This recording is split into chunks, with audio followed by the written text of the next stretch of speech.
சரி, குடும்பத்துல இருக்க எல்லாருக்கும் நீங்க பொறுப்பு குடுங்க. அது ரைட்டு. இப்போ ஒரு டாக்டர்னா ஒரு புள்ளைய டாக்டர் ஆகுறாரு. ஒரு என்ஜினியர்னா புள்ளை என்ஜினியர் ஆகுறாரு. அதனால இதெல்லாம் ஓகேங்க.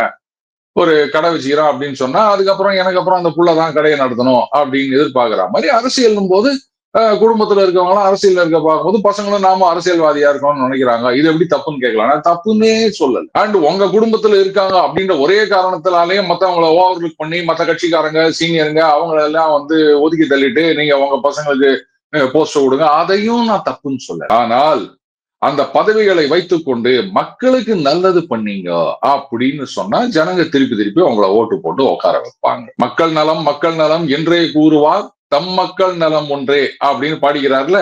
அந்த மாதிரி நம் மக்கள் நலம் ஒன்றே அப்படின்னு சொல்லிட்டு அவங்க குடும்பத்து நலம் மட்டும் பார்த்திருந்தாங்கன்னா கேசிஆருக்கு நடந்ததுதான் எல்லாருக்கும் நடக்கும். சோ எல்லா மாநில கட்சிகளுமே அப்படியே அந்த வாழையடி வாழையாக வாரிசுகள் தான் வந்து கொண்டிருக்கின்றார்கள். இதுக்கு அண்ணன் பிடிஆர் அவர்கள் சொன்னதை தான் நினைவு கூற விரும்புகிறேன். வாரிசு என்ற ஒரே காரணத்துக்காக அன்பிட் தத்தியை கொண்டு வந்து வச்சீங்கன்னா கெப்பாபிளா இருக்க ஒரு பார்ட்டி அதை அடிச்சு தூக்கிட்டு போயிரும். அவ்வளவுதான். இதுக்கு மேல நான் எதுவும் சொல்றது இல்லை.